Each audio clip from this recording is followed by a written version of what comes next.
here we go. Day 2 of stripping down the new race car. I'm gonna finish taking out the rest of the audio stuff. Let's see here. I'm going to also remove the rocker panels, the floor panel. I'm gonna get the skid plate out, whatever I can kind of remove to make it easier to work on. And then currently prepping radius rods, upper, lower, and then the toe link to swap out. Just try to get some of the tidbits to make it a little easier for when it goes to Danny at Felix Engineering, so he can put the fuel cell in and then build a custom cage. Take a couple more videos, just removing this thing, taking it apart.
Okay, so as you guys can see, I took this picture the next day, but I've got the right and left upper and lower fenders off, the hood, the front bumper, the front balance, the grille, headlights, all that stuff's out, and it's ready to go to the next stage. Moving on to the back of the car, I removed the upper and lower rear fenders, the bed, the taillight housing, the taillights, the exhaust, surround, the rocker panels, the floor, the skid plate.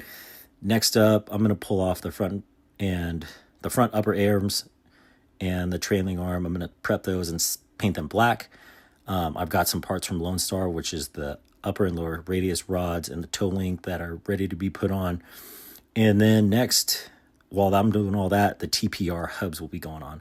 And I'm going to make a quick video on how to install those hubs. Stick around, guys. Thanks.